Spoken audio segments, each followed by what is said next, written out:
This is session 3 of 10 ways to please God, and I'm calling this one Names. The third commandment is that we will not take the Lord's name in vain, and God will not hold someone guiltless who misuses his name. And I guess our immediate thoughts go to the way people use the name of Jesus as a swear word, and that's offensive to us, let alone to God. But it actually goes much further than that. In Old Testament times, a person's name described who they were. And that's why when an angel visited Joseph and said Mary was going to have a baby, he was to call the baby Jesus, because that means he saves. There are many names in the Old Testament for God, like Jehovah Jireh, God is our provider.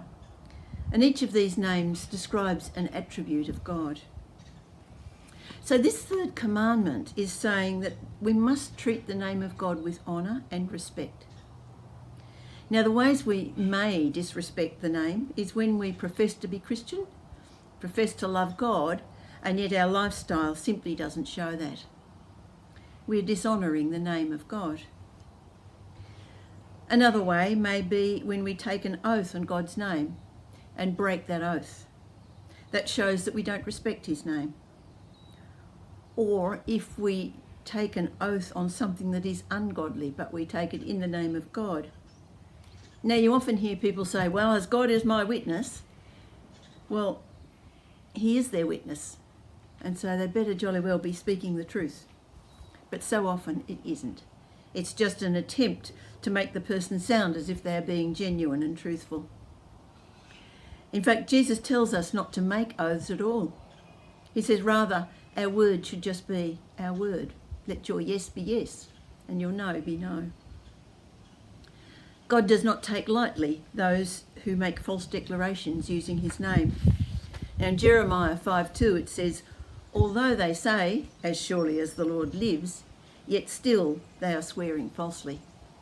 And because of this, God allowed another nation to come and overrun the people of Israel.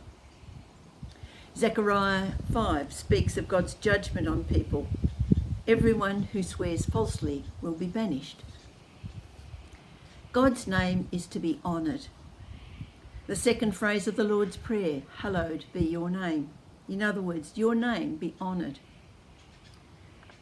In John 12, Jesus is praying, and he's praying about his death, and he says, Father, glorify your name. And the answer came, I have glorified it and I will glorify it.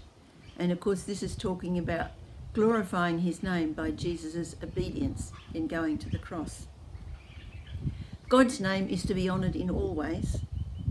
If we have a true love of God, if we understand what an awesome God he is, then we want to use his name in honour. We will not want, to dishonour it. This can be done in a frivolous manner, or it might be done quite with intent for misuse. Whichever way, it's not right. How we speak about God shows how we see him, and that shows who we are.